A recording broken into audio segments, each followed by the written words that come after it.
No, una cosa rarísima. Y además, imagínate, con mi Igual nivel. aparece que está grabando, ¿eh? Sí, sí, sí. Bienvenido al mundo de la computación, profe. Horrible.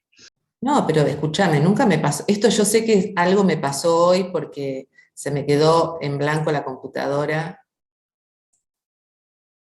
y tardé mucho en prenderla. De hecho, yo pensé que, viste, me quedé escuchando música pensando que llegaban y que no aparecía nadie y de ahí me preocupé.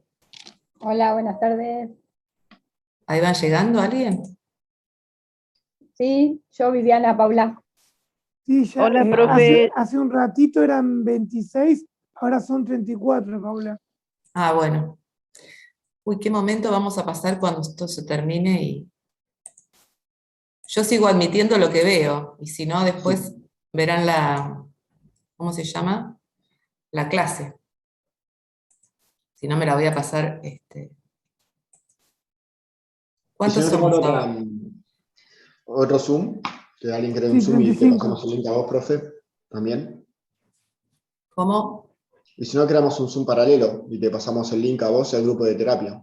No, es que no veo ninguna. ¿Me entendés lo que me pasa? El problema lo tengo yo con la computadora. Bueno, ahí admití a los que creo que están entrando. Bien. Bueno, lo que pasa es que yo me disperso además con estas cosas, ¿viste? Bueno. ¿Cuántos somos? Ni siquiera me sale el número de los que somos, por eso les pregunto. Somos 35. 35, profe.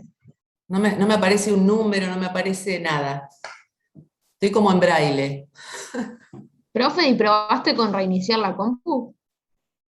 No, sí, sí, sí, sí. Ah. Hice muchas cosas, no quiero meter un dedo más porque ya ni los voy a ver. No, en la semana tendrías que Sí, preguntarle a sí. algún programador o algo para ver qué pasó. Mañana la llevo a que me aparezcan las letras. Bueno, gente, eh, lamento, a ver, por ejemplo acá, no, feísimo esto. Bueno, espero que estén bien. Vamos a trabajar hoy, a ver si hay alguien más, sobre un tema que a mí me encanta, que tiene que ver, me encanta porque tiene que ver con la identidad de la terapia ocupacional, y una cuestión bien propia, que tiene que ver con la actividad, con el medio terapéutico, el recurso que utilizamos los terapistas ocupacionales en relación con la actividad. Yo voy a empezar a hablar. A mí seguramente no me va a aparecer, porque creo que quedan 10 minutos para que esto se corte o no. Quedan 20. ¿Ustedes me avisan si aparece algo que les diga?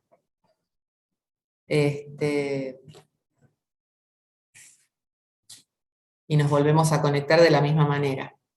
Bueno, ustedes saben que, como yo les digo a ustedes tienen como una sobredosis de medios terapéuticos en la formación y en verdad la actividad como recurso, cuando nosotros vemos un sujeto que transforma la realidad, como cualquiera de ustedes con sus cosas, la actividad siempre transforma y es transformadora, ¿sí? En el sentido dialéctico que tiene que ver con todo lo que vimos nosotros en relación con el mundo interno y el mundo externo. Aquello que transformamos en el exterior, por esos mecanismos de proyección e introyección, van haciendo también esa transformación interna. Entonces la actividad ya sabemos que es transformadora. Lo sabemos porque nosotros si nos anotamos en un gimnasio y nos ponemos a hacer gimnasia, vamos a ver resultados, ¿sí? Digamos, haciendo determinada tarea vamos a obtener determinados beneficios. Pero no todas las actividades son terapéuticas. Digamos, ¿cuándo una actividad es terapéutica? ¿Cuándo creen que una actividad es terapéutica?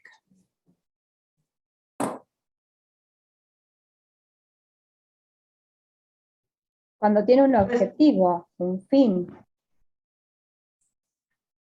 Sí, pero ponele, yo Cuando- puedo hacer cuando Cuando muchas... tiene un significado Un significado. Claro. para la Cuando persona. aumenta Tiene las requiere un potencialidades. contexto, un encuadre. Ahí está. Para que sea terapéutica tiene que tener un contexto y un encuadre terapéutico y tiene que haber un terapeuta que esté de alguna manera haciendo una mirada, una propuesta y determinadas intervenciones para que esa actividad sea terapéutica. Fíjense que uno a veces, muchas veces encuentra a personas mayores que dicen, están tejiendo al crochet y dicen, ay, para mí esto es una terapia, ¿sí? En realidad, ¿qué es lo que nos están diciendo cuando dicen eso? Y que es como su cable a tierra, bueno, o su entretenimiento.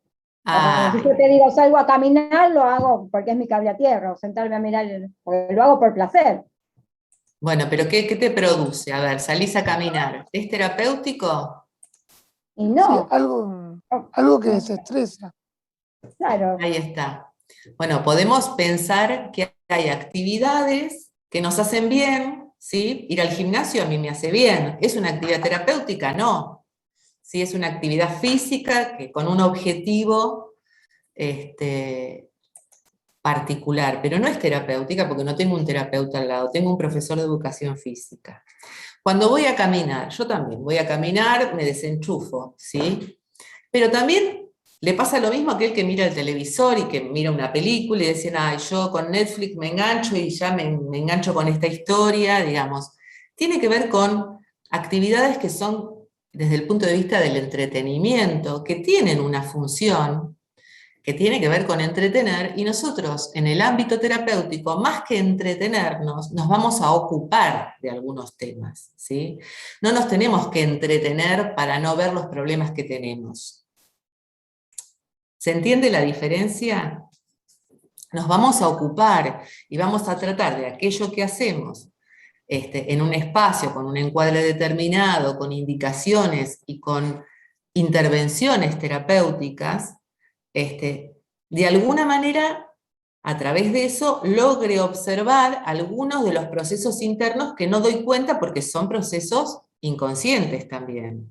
Cosas que me van pasando, cosas que me van indicando el terapeuta, que seguramente tienen relación con mi historia, con mi contexto, con mi entorno, con mi problema. Claro, esa actividad terapéutica nos va a servir para exteriorizar el mundo interno que tenemos y expresar en esa actividad, no sé si todos los problemas, pero exteriorizar cosas internas también no resueltas.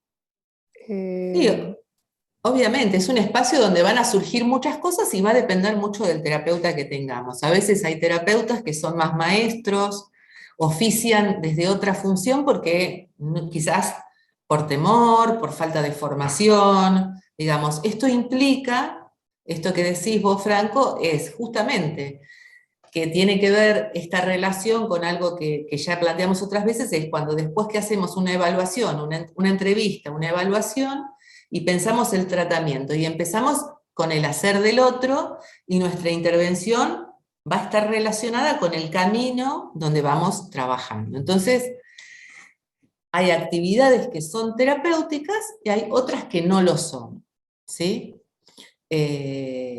Porque dependen del contexto terapéutico. Seguramente la actividad que es transformadora va a ser transformadora desde lo autoplástico y desde lo aloplástico, por esto que yo les decía de la cuestión dialéctica, y las actividades terapéuticas tienen que tener un carácter expresivo, dan la posibilidad de la expresión, tienen la posibilidad de la catarsis, donde el sujeto se explaya en relación con lo que está haciendo. Funcionan también como catalizadores yoicos. Catalizador es un término que viene de la química y que en términos generales se utilizan como esas sustancias que aceleran procesos, ¿sí? ¿Y qué quiere decir un catalizador yoico? Es que de alguna manera va a acelerar algunos procesos porque van a mediar para que esto que surja de lo creativo, el sujeto encuentre y haga clic y pueda a través del proceso terapéutico dar cuenta de algo que le está pasando.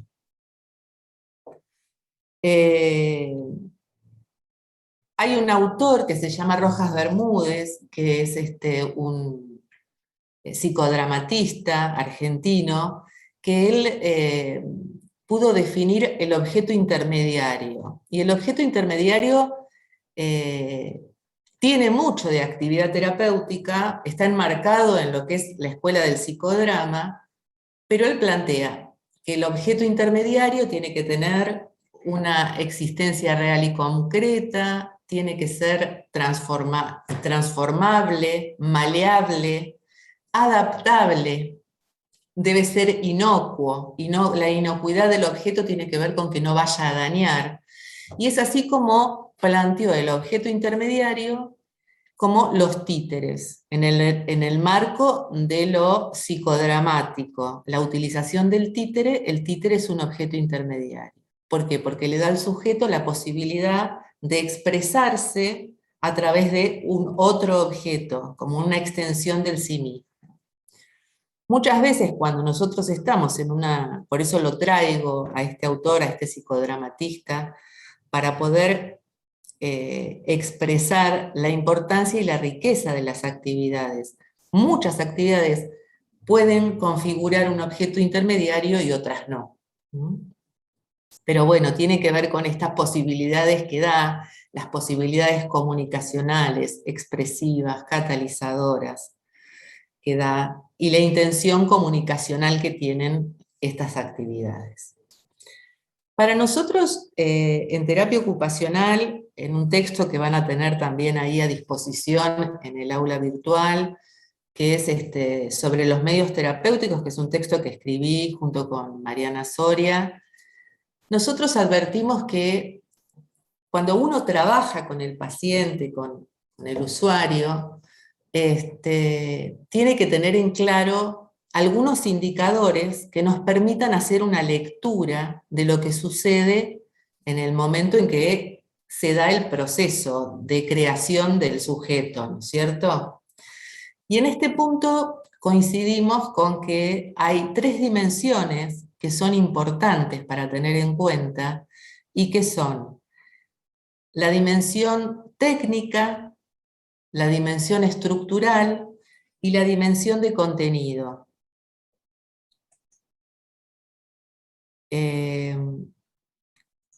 Quería ver si podía plantear el tema del, ¿cómo se llama?, del pizarrón, pero no tengo una letra que me diga pizarra, por ejemplo. Así que sigo. Fíjense, yo les dije la dimensión técnica tiene que ver con que nosotros utilizamos varias actividades. Ustedes han aprendido actividades físicas, actividades lúdicas, actividades recreativas, actividades intelectuales, ¿no? Han hecho dramáticas. Fíjense la variedad de actividades que hay. Pero dentro de esas actividades, para realizar algunas de ellas, hay una dimensión técnica. ¿Qué quiere decir? Por ejemplo, si yo hago una clase de gimnasia, o hago cerámica, o tengo un juego, bueno, el juego va a tener sus reglas, la cerámica tiene una técnica para llevarse a cabo, la actividad física también, porque a lo mejor digo, bueno, a partir de ahora van a hacer lo que yo hago, entonces yo me pongo como indicador de los ejercicios que ustedes van a hacer. Y esto implica que todos hagan lo que yo planteo y lo que yo voy marcando. Que tendrá una modalidad de conducción, de clase dirigida, otra vez una clase de gimnasia puede ser más lúdica. ¿Se entiende lo que quiero decir? Lo técnico es el cómo se hace esa actividad. Si yo quiero hacer un tejido en telar, hay una técnica para el telar.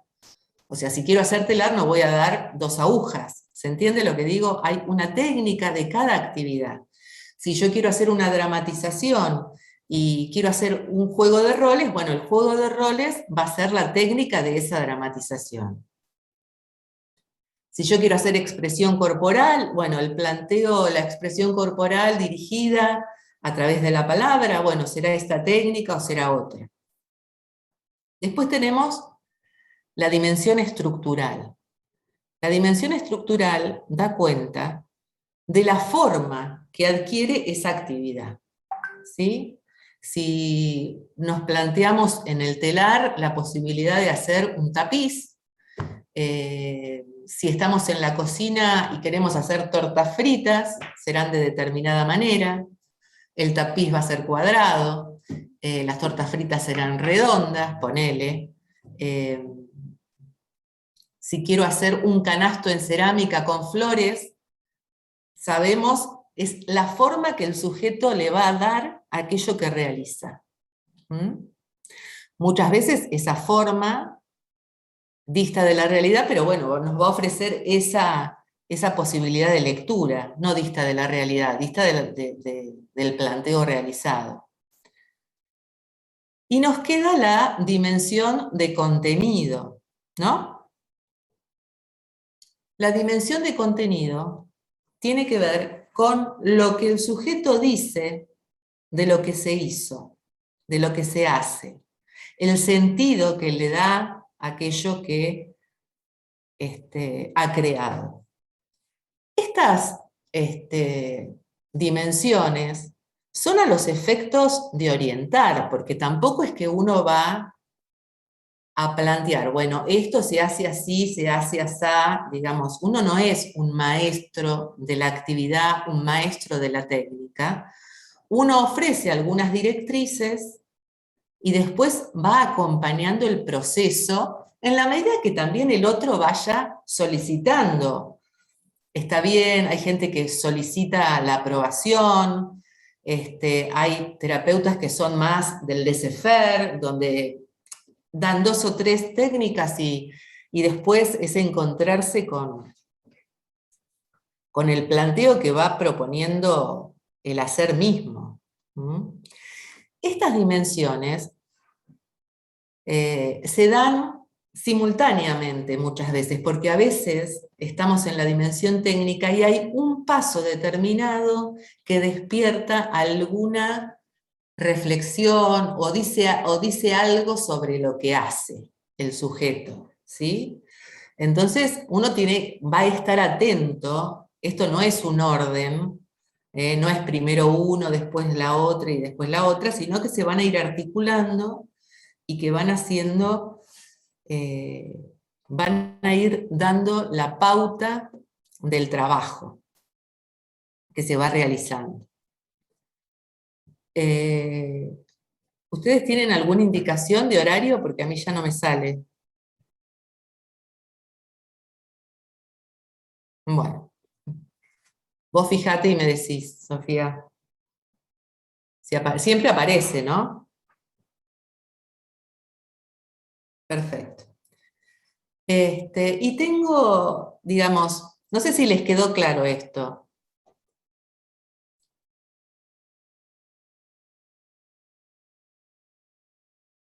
No, estos, digamos, las dimensiones son indicadores, ¿sí? O sea, las dimensiones van a ser las pautas que a vos te van a permitir hacer una lectura de la actividad, de lo que está pasando con ese sujeto en el aquí y ahora,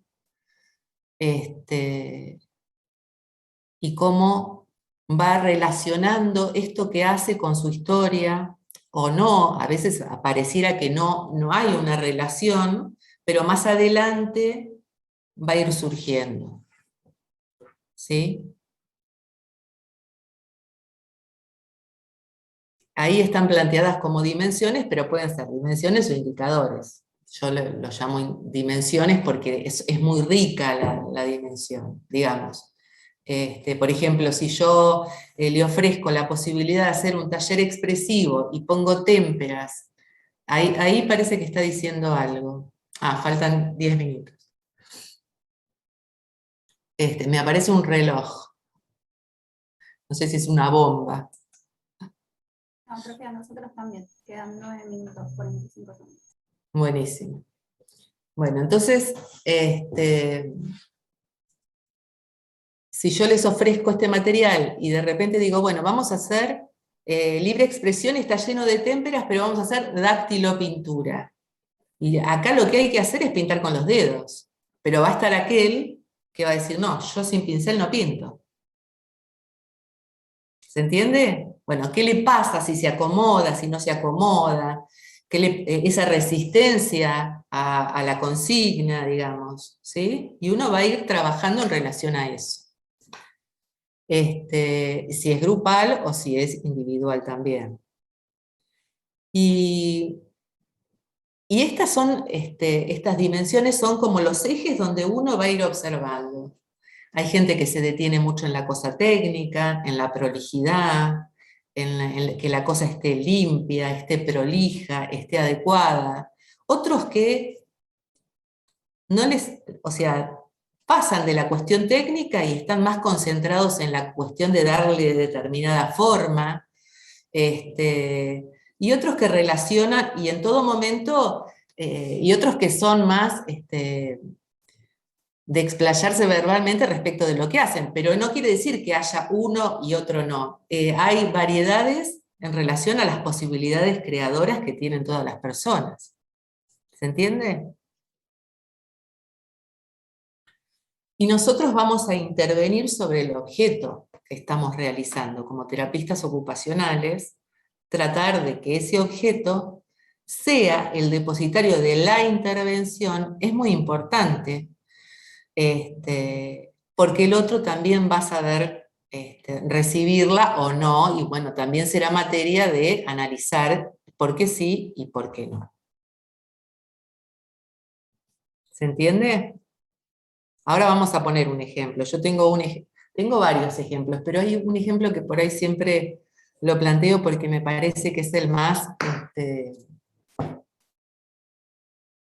redondito en relación con la exposición. Tengo varios ejemplos, ya les he dicho que he trabajado con material de revista, con lo cual tengo desde cuentos, poesías, fotografías, hay material también visual para que vean. Pero tengo un caso que siempre lo digo porque me parece que es bastante claro y que puede articular en ustedes esta posibilidad de aprender el sentido de las dimensiones y la posibilidad que nos da a nosotros como terapistas ocupacionales hacer una lectura de lo que sucede. Había una paciente que estaba internada en la clínica y no participaba de ninguna actividad. Les digo cómo la fui abordando y cómo fue llegando hacia mí, ¿no? Que se llamaba Teresa, me acuerdo. Yo siempre entraba a la clínica y la veía siempre muy solitaria, ¿sí? Aspectos que uno va teniendo en cuenta, muy solitaria, sola. Era una persona que tenía, así como rasgos distintivos, siempre estaba cruzada de brazos, y con una mano se tocaba siempre la cara y se pellizcaba, tenía como una especie de secuelas de acné o un acné importante, tenía unos ojos muy bonitos, celestes, pero bueno, una chica muy inhibida, siempre sola en un rincón, hasta que el psicoanalista de la clínica me pide especialmente que haga un trabajo con ella, y como yo en términos generales trataba de no involucrarme mucho en la historia, a ver qué iba pasando, le dije que sí, que la iba a convocar. Ella había venido de otra clínica porque había tenido como una especie de brote o de excitación psicomotriz, y ahora estaba mucho más tranquila, estaba bien, y no participaba solamente de la sesión con su psicólogo, y bueno, y con el médico psiquiatra que le daba la medicación. Esta señora tendría aproximadamente 45 años, ¿sí? Tenía 3 niñas, de 2, de 4 y de 6, y no las veía hacía un tiempo. o sea, hace un tiempo importante, y ella estaba muy pendiente de si venían, si no venían, si podía hablar por teléfono o no. Entonces, bueno, la invito al espacio de terapia ocupacional y le planteo esta consigna, porque dije, de una vamos acá, y le dije, mira, acá este es un espacio donde vamos a hacer lo que vos quieras. ¿Mm? Ella miraba todo el espacio, nunca había entrado, y la verdad que teníamos un espacio muy lindo. Entonces me dijo, me dice, cualquier cosa, le dije, lo que a ella le surgiera. Y ella me dijo, quiero hacer un canasto. Es ese momento donde uno como terapeuta dice, ¿para qué le dije, hagamos lo que vos quieras? Porque, digamos, no es que había ahí algo como para hacer un canasto. Entonces le pregunté si alguna vez había hecho cestería.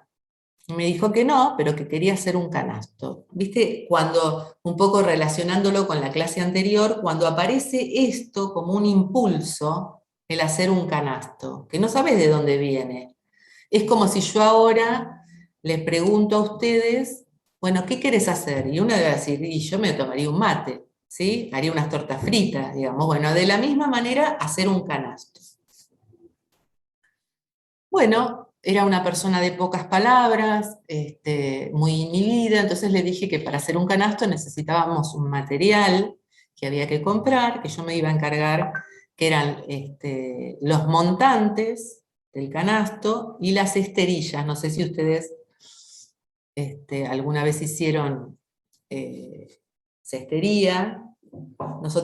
Yo tenía en la facultad cestería. Fue la primera clase cuando entré a la universidad, cestería. Y bueno, o sea que tenía noción de lo que era la cestería. Entonces conseguí una base de madera redonda, de un tamaño, como si yo les dijera, de un plato un poco más grande. Conseguí los montantes y el material que había. Entonces en la sesión siguiente ella se acerca, porque aparte le dije, te espero tal día. Entonces le explico que para hacer el canasto teníamos que tener un tiempo, el material tenía que tener un tiempo en el agua. O sea, los montantes, que son los palitos que van para arriba, ¿sí?, del canasto, tienen que estar bien húmedos, y eso se los deja, yo les diría, muchísimas horas, qué sé yo, ponele 8 horas, y vamos a estar el tiempo ahí. Entonces lo que hicimos fue cargar una pileta grande que teníamos, y entraban perfectamente y quedaron ahí. La idea era que comprendiera que el material tenía un tiempo, ¿sí?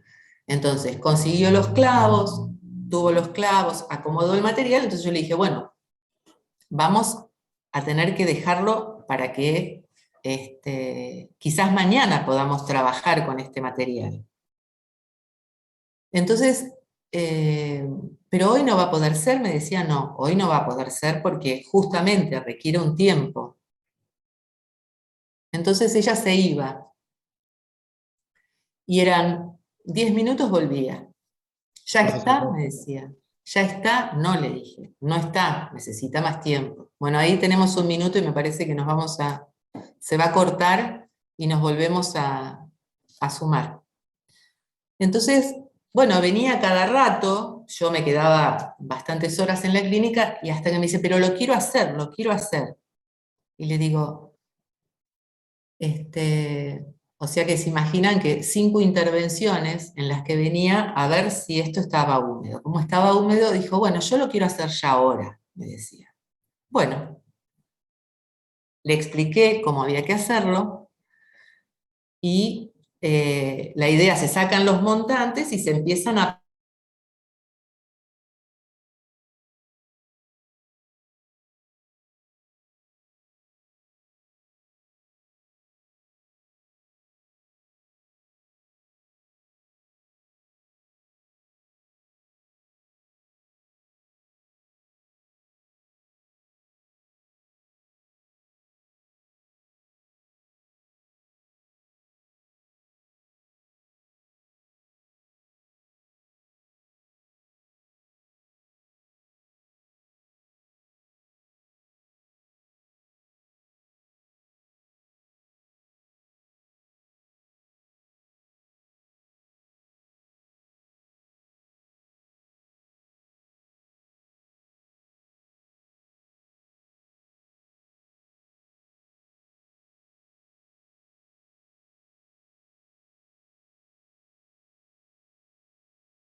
Recording in progress.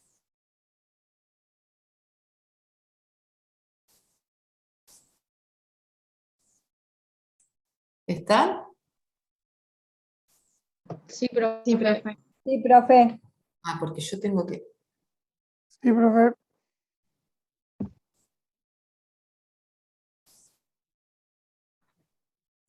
sea, para darles el ingreso dejo de verlos, por eso les pregunto.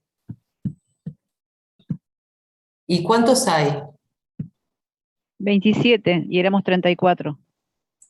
Bueno, si viste que siempre en el segundo perdemos.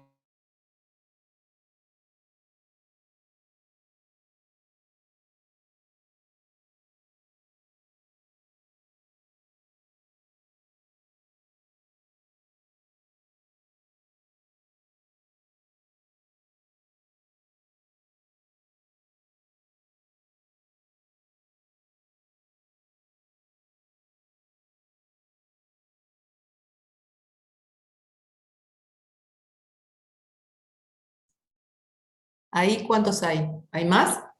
29. 29. 29. Me chequeo por última vez, a ver si quedó alguien.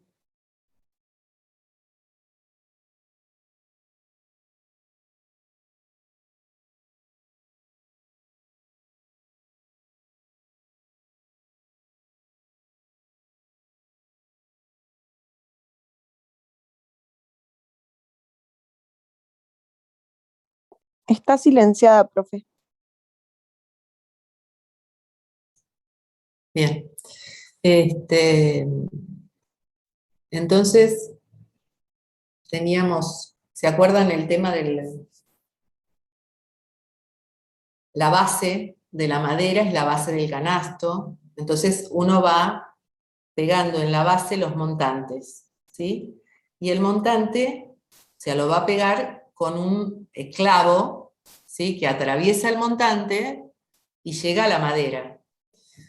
Pero ¿qué pasa? Cuando el montante no está bien húmedo, se abre y queda como una endija así. Entonces se mueve para un costado o se mueve para el otro. Entonces yo le decía, ¿ves? Entonces todos los montantes terminaban mal, se abrían, entonces se iban para un lado y para el otro. Entonces, bueno, no, pero ella tenía toda una ansiedad, o sea, los dejó todos clavados para trabajarlos la próxima. Bueno. Yo cuando le planteo el por qué y para qué iba a ser un canasto, ella me dice que en realidad quería hacer un canasto para sus hijas, para que tuvieran un lugar para poner sus cosas, ¿no? Ella tenía muchísima ansiedad por conectarse con sus hijas. Yo creo que ella no estaba siendo consciente de que tenía que el marido, además, no sabíamos en ese momento si es que ella había tenido un brote a partir de que el marido ya quería separarse, divorciarse y quería sacarle a las nenas. Entonces aparece este proyecto para las hijas como un lugar para que pongan sus cosas. Entonces ella me dice, porque viste que hay que enseñarles a cuidar las cosas, me decía. Sí. Entonces, ¿qué pasa? Ella empieza a hacer este canasto, que ya tiene un destino, tiene un sentido, ¿sí? Y dicho por sus palabras que tenían que ver con el cuidado, y si uno se pone a pensar el objeto desde la dimensión estructural, es un canasto, es un espacio donde uno mete cosas y el canasto contiene, ¿sí? Entonces, por eso el análisis uno tiene que ver qué es lo que hace desde lo estructural, qué forma tiene, y qué es lo que ella dice de lo que hace, y el destino que le quiere dar. Empieza a tejer, ¿sí? La urdimbre, digamos, de los montantes, hacer la cestería, y de repente pasaba, ustedes saben cómo es, ¿no? Se pasa uno, se pasa otro, se va trabajando la esterilla para que quede el tejido, y de repente pasaba 2 montantes en lugar de uno, era uno y uno. Entonces yo le decía, mirá que te va a quedar un hueco. Sí, sí, sí, pero ella quería terminarlo a toda costa. Por supuesto, era un canasto que se iba para un costado, como a veces en el tejido metía 2 montantes, quedaba como un agujero en el otro. O sea, lo único que yo desde la intervención con el objeto era decirles, mirá, que te va a quedar un agujero. Sí, sí, sí, pero ahora lo voy a arreglar. No lo podía arreglar, estaba muy ansiosa en terminarlo. Bueno, creo que llevó 3 sesiones el canasto, en 3 días consecutivos, porque además ella quería terminarlo. Entonces yo en la historia clínica iba evolucionando y decía estas cosas. Digo, por ejemplo, que era una paciente que no respetaba el tiempo del material, ¿sí? Que tenía un objetivo claro, que era un canasto para sus hijas, lo que de alguna manera me hacía pensar en esta cuestión que tenía que ver con la maternidad, en la que ella estaba atravesada, porque así como siempre venía y me pedía terminar rápido, rápido, ella todo el tiempo estaba queriendo, golpeaba la puerta o quería hablar con la secretaria para que las comunique con las hijas o si las hijas habían llamado. Y en realidad en la terapia se estaba trabajando justamente esto, lo hablábamos con el psicólogo, que sus hijas, para que ella lo entendiera, sus hijas no estaban en el momento para verla. Entonces le decía lo que yo le decía en terapia, el material todavía no está a tiempo. Entonces el psicólogo le decía, vos te adelantaste con los montantes y se abrieron, ¿sí? Entonces lo que íbamos trabajando era, si ella no respetaba el tiempo del material como había sido en la actividad y no respetaba el tiempo de sus hijas, que las tenía que ver en el momento en que ella pudiera hablarles, decirles algo y las pudiera contener, que era la función del canasto. ¿Sí? El canasto oficiaba como contenedor de esas niñas, de las cosas de sus hijas. Entonces empezamos a trabajar esa dimensión de contenido con respecto a la maternidad, ¿no? Fíjense qué interesante que ella en ningún momento dijo todo esto, pero lo hizo. Cuando ve cómo termina el canasto termina así, tipo Torre de Pisa, ¿no? Tú para un lado, con algún que otro agujero. Entonces empezamos a trabajar que cuando esto, ¿no? Que ella estaba pasando por un momento donde tenía que estar más fortalecida, tener claridad de lo que él quería decirle a las hijas, explicarle a las hijas el motivo por qué estaba internada. Y como ella decía que era un canasto para poner cosas, para enseñarle a las hijas a cuidar las cosas que no se les rompan y las tiren, hacíamos toda la analogía, las chicas también necesitan ser cuidadas.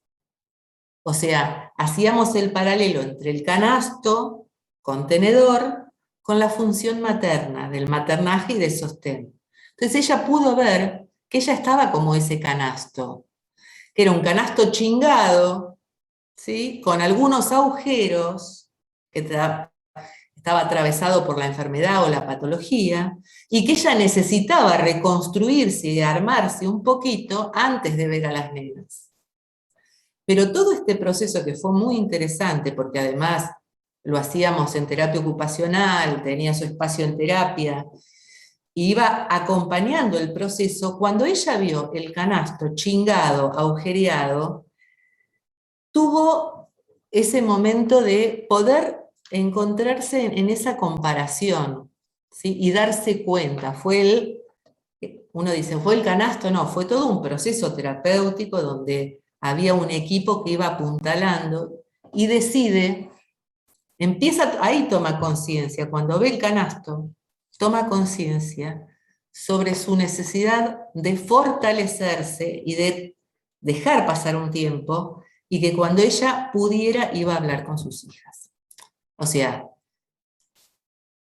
les mandaba cartitas, hacíamos pequeñas cosas no desde el teléfono ni de la presencial, porque teníamos que prepararlas.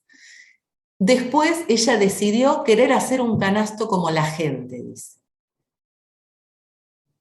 O sea, necesitó tener el canasto chingado para darse cuenta y fue en ese momento de esa actividad transformadora, donde transformando aquello que pasaba en él afuera, se transformaba lo interno.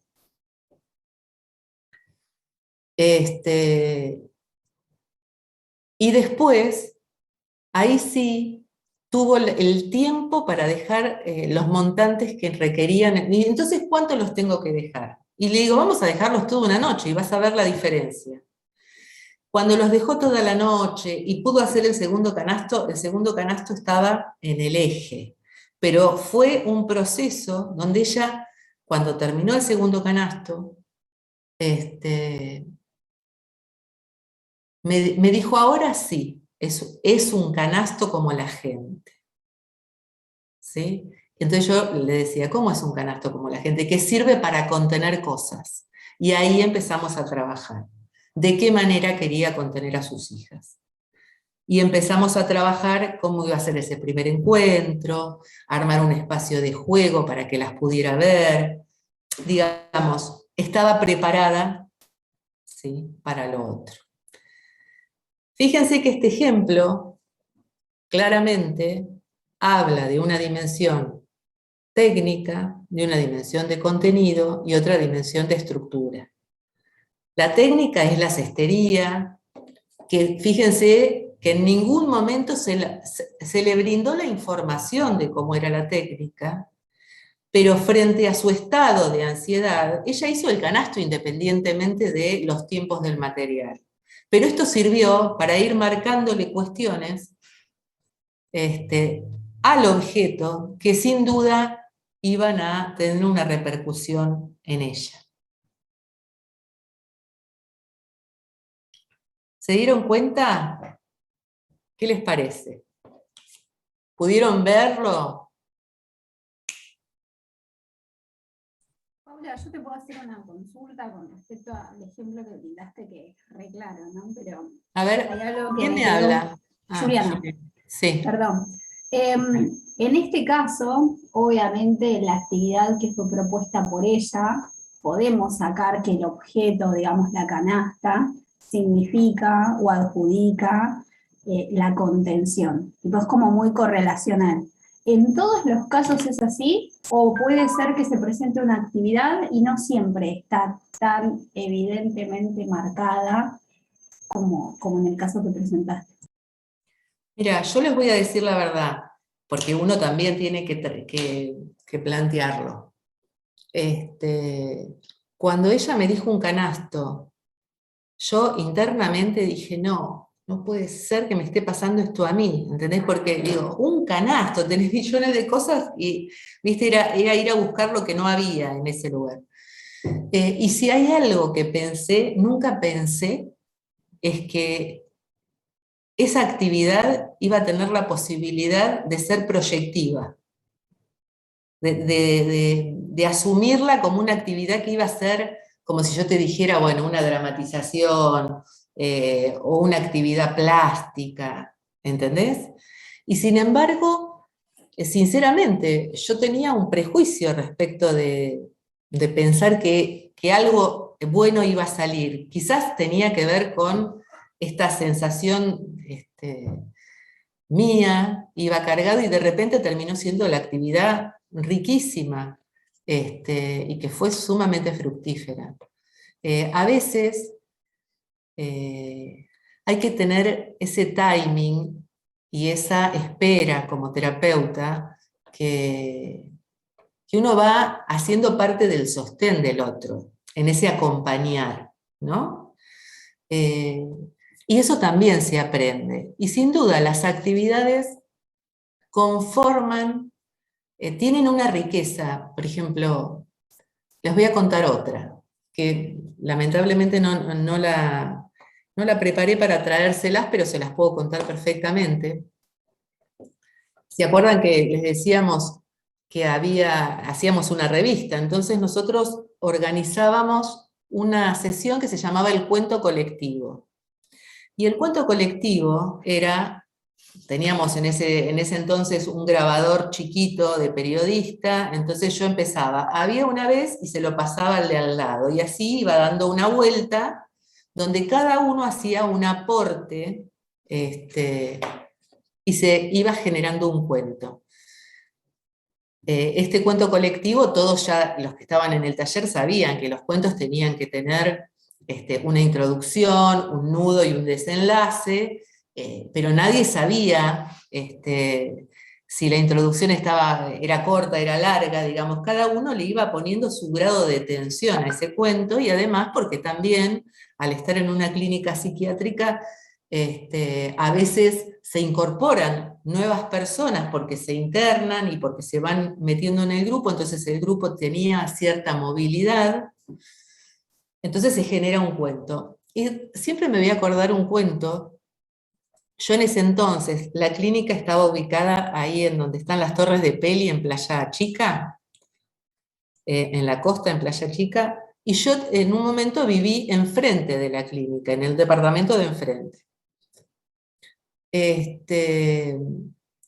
Y me acuerdo que en ese entonces había mucha gente joven y muchos con adicciones.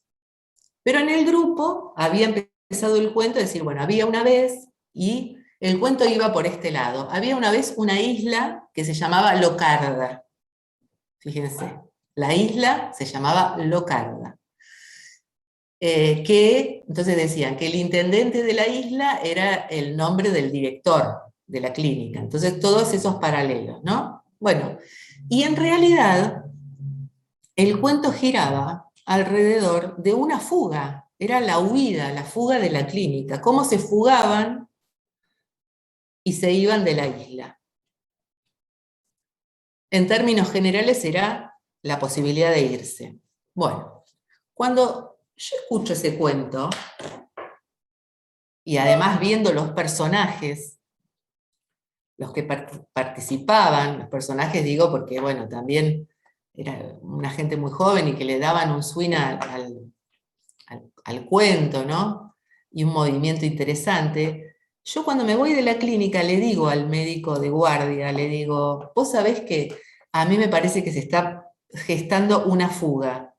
Cada tanto siempre había alguien que se escapaba de las clínicas, ¿viste? Esa noche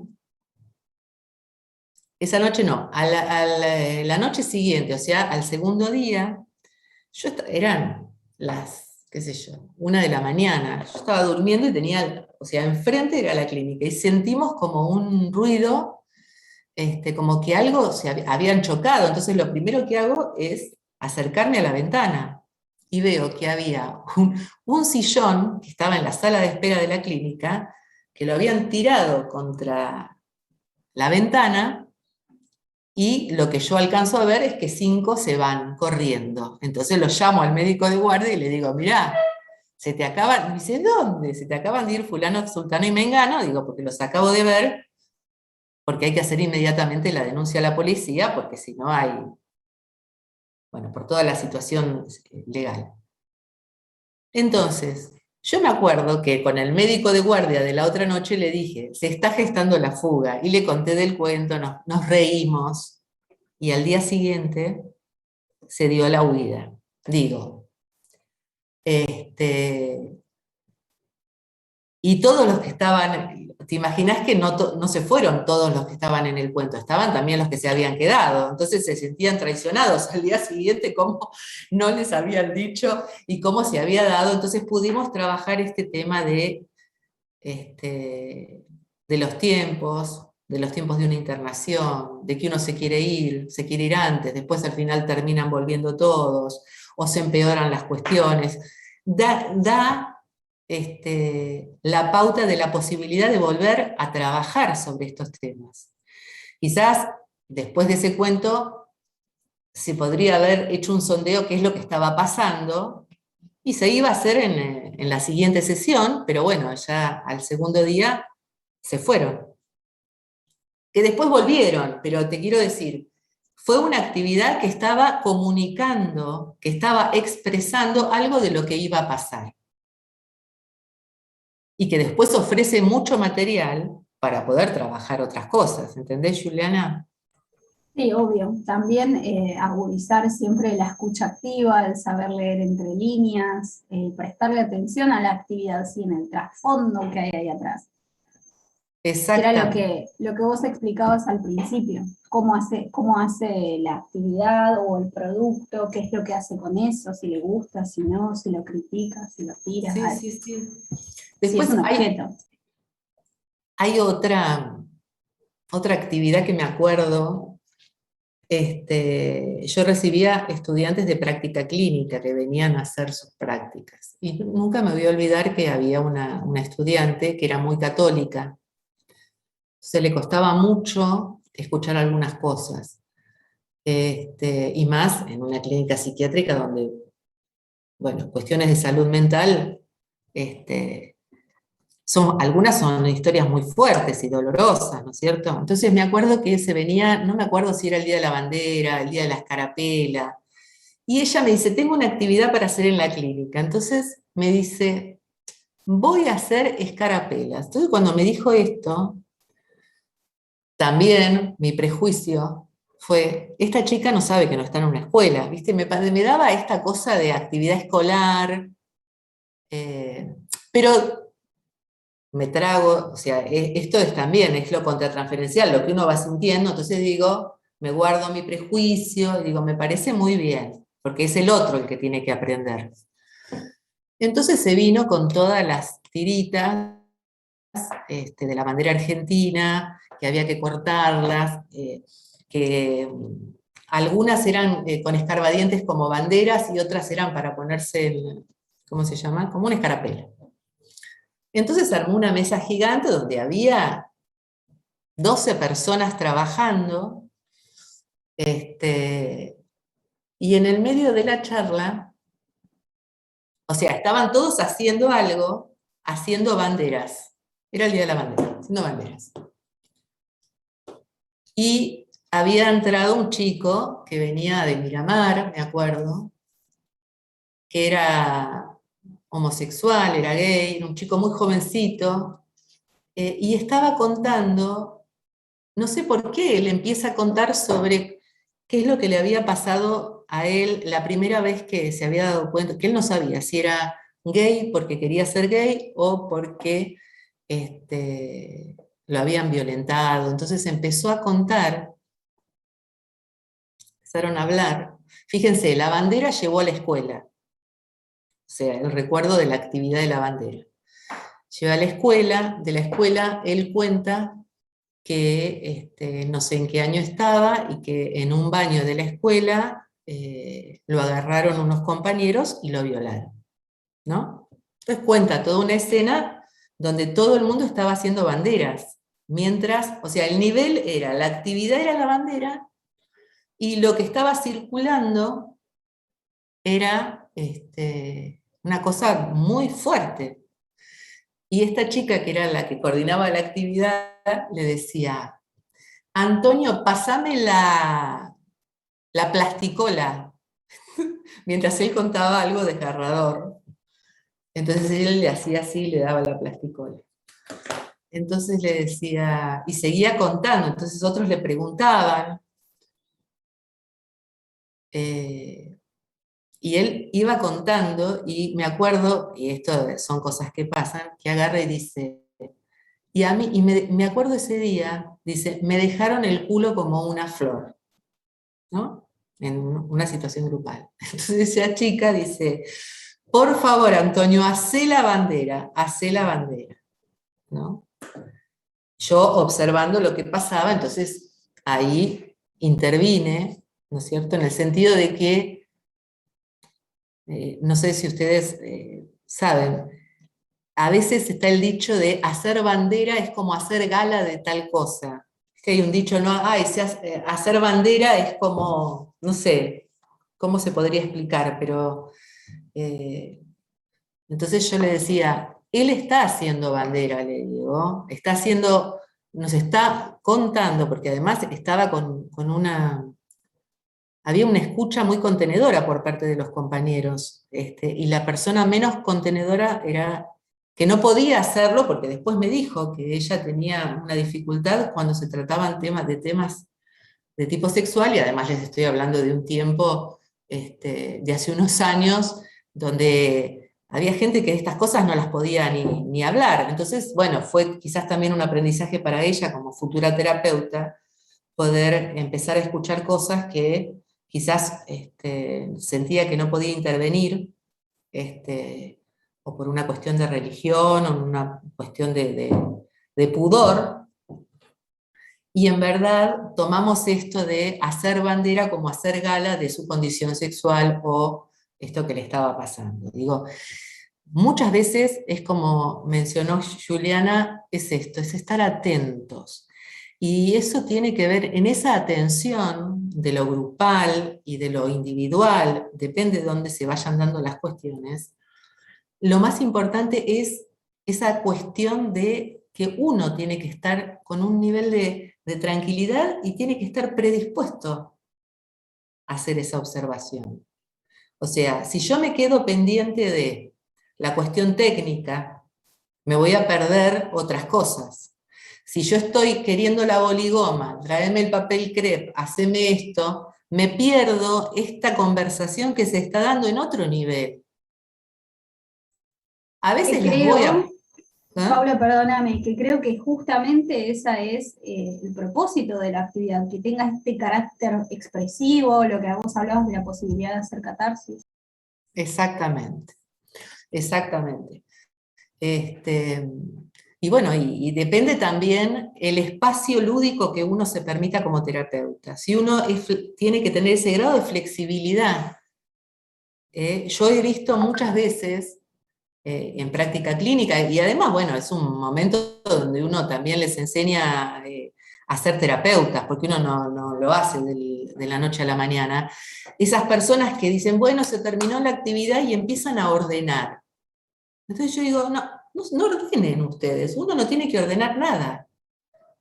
Las cosas se van dando, uno explica, esto se da así. A veces digo, o fijarse en la hora, ya hay que terminar, como si fuera, todo hay que darle un cierre, tener esa posibilidad de percibir por dónde están yendo las cosas.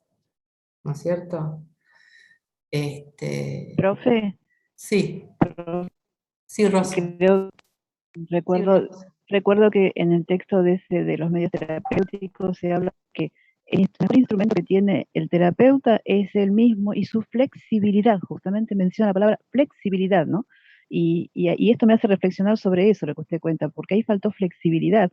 Me choca un poco lo que usted dice, en el sentido me causa un dolor de decir que tal vez este muchacho estaba contando una situación en donde fue violentado, y en vez de encontrar un apoyo en la terapeuta, es como que vuelve a repetirse como que es violentado nuevamente, ¿no? Porque en menor escala, por supuesto, y sin quererlo, pero no encontró la contención, ¿no? Porque tal vez uno hubiera dicho, bueno, llamar al grupo, hacer un alto y decir, lo que está contando él es que un grupo lo maltrató, pero acá hay otro grupo que si tienen alguna palabra o quieren hacer alguna expresión, algún gesto, no sé, pudo haberse encaminado de otra manera, ¿no? Y me queda esa palabra resonando, ¿no? Flexibilidad, porque nosotros somos un instrumento en la terapia también, en lo terapéutico. Totalmente.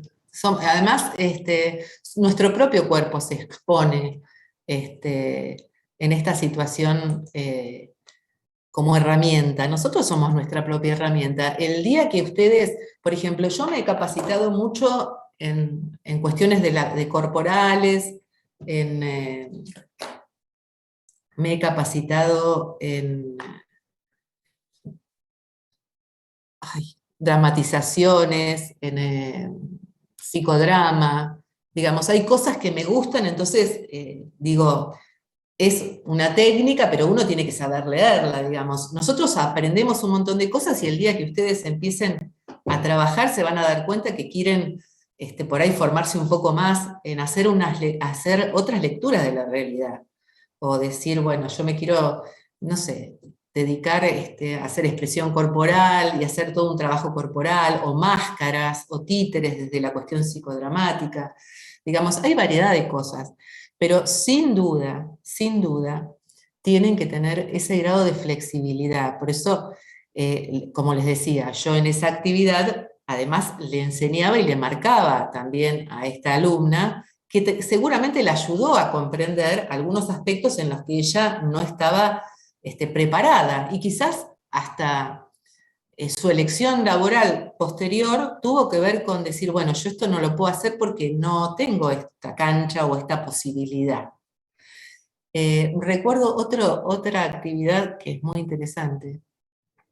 Hacíamos un trabajo así, también de mesas gigantes, un taller de libre expresión, y éramos cerámica, hacíamos cerámica. Un montón de pacientes. Y me acuerdo de una paciente que, bueno, era su segundo día y se incorpora en el grupo y empieza a hacer en cerámica una víbora. Una víbora y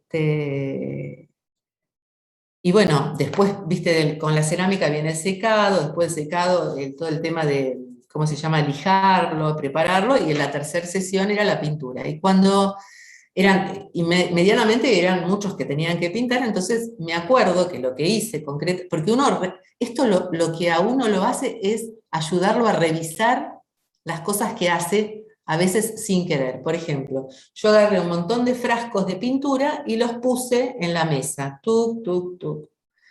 Y justo donde estaba esta mujer haciendo la víbora, yo dejo, pero no es porque se la dejo a ella, porque lo dejo en el lugar, una pintura verde. Entonces ella pinta la víbora de verde. Cuando se va, imagínense, una persona que recién se interna, con toda su cuestión semiológica, entonces cuando se va, cada uno veía así, o lo dejaban para secar, algunos se lo llevaban. Entonces me saluda y me dice, tomá, esta víbora es para vos, me dice. Y le digo, ¿por qué? Me dice, ¿vos la querías verde? Ahí la tenés. ¿Se entiende? Fíjense que ella interpretó que como yo le ponía la témpera adelante, la tenía que pintar de ese color. Era una orden que nunca yo había expresado verbalmente. Y en realidad, y no podía aclarárselo, porque me dijo, la víbora es para vos. Y se fue. El mensaje es, digamos, además del aprendizaje, a partir de ahí dije, bueno, cada uno busca el color que quiere, digamos. ¿Por qué? Porque en ese momento de su estado, cualquier señal que yo hiciera era tomado como referencia de algo que no era lo que yo quería hacer. ¿Se entiende lo que digo? Entonces, cuando vino la otra vez, le dije, esta víbora es tuya. Ahora, ¿por qué no elegís el color? Vamos a pintarla de blanco para dejarla neutra y vas a poder vos elegir. No, porque vos me indicaste, yo no te indiqué. Si no te hubiera dicho, tomá, pintala de verde. Entonces, eso, yo no sé por qué quiso hacer una víbora, si me dijo víbora a mí cuando me regaló la víbora, podría interpretarlo. Lo que sí sé es que ese acto estuvo más referenciado al acto de que muchas veces ella creía que le decían determinada cosa, y el marido le ponía una cara era porque ella tenía que ir y limpiar. Y cómo ella se manejaba con cosas que en verdad terminaba haciendo cosas que nadie le decía y terminaba peleándose con las personas. Entonces acá, no sé si fue importante la víbora, si fue importante la témpera, la técnica, el contenido. Lo que sí fue importante es el malentendido y cómo lo pudimos revertir y cómo ella pudo dar cuenta de que había muchas circunstancias en las que ella asumía que una cara, que si le dejaban algo acá en la mesa era para que ella lo levantara. Y esto le ocasionaba problemas de convivencia, obviamente, y discusiones múltiples. ¿Se entiende? Como a veces un paso de la actividad, una actitud, nos da la pauta de poder abordarlo.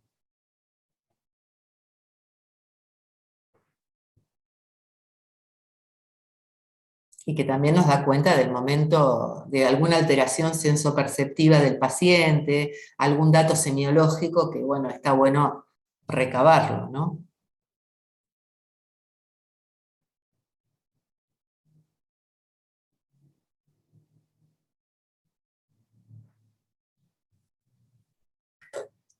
¿Alguna reflexión? ¿Qué están pensando? Profe, yo me quedé pensando en el texto de Fiorini, él refiriéndose a una frase de Winnicott, habla de algo que se llama resonancia empática, ¿no? Y habla de cuando se hace la intervención vincular, justamente, de que es el terapeuta el que tiene que comenzar dar el primer paso para crear el vínculo, pero también es el terapeuta que tiene que reconocer si va a ser capaz de funcionar como holding del paciente, ¿no? Como usted decía, de soporte, porque si no, puede que, en este caso, esta chica decía, tal vez por su fe o lo que sea, en ese momento no pudo ser, pero bueno, si lo reconoce, puede superarlo y ser. Totalmente. Aparte nos pasa a todos. Uno tiene que asumir que hay pacientes que a uno no le gustan, o que no le gusta por la persona o por la patología, o bueno, pero es todo un momento de exploración también. Creo que la práctica clínica es muy, es un espacio para poder dar cuenta de eso. Pero creo que lo importante es esto que mencionabas, de alguna manera, que uno es el propio instrumento, ¿no? Y que tener la posibilidad de acompañar al otro, el tema del holding, ser un sostén, el tema del timing con el paciente, ir acompañando los procesos, ¿sí? Y estar atento en esa atención y una escucha atenta puede dar buenos resultados, digamos.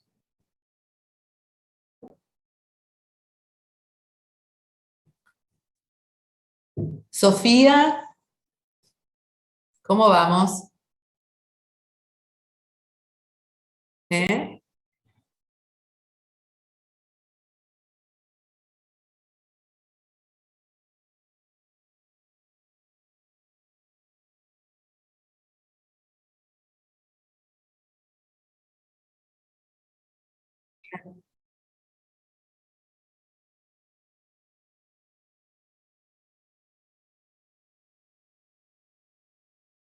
Claro, es todo un proceso de aprendizaje, digamos.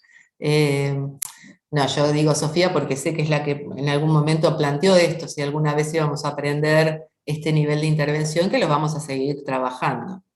La próxima yo les voy a traer algunos materiales para que lo sigamos pensando. Les digo esto porque me parece que se viene, se nos va de nuevo el Zoom. Así que si quieren concluimos acá y nos vemos el miércoles que viene. ¿Sí? Dale, profe. Dale, profe, gracias. Bueno, Gracias. chao, chao. Hasta luego, nos vemos.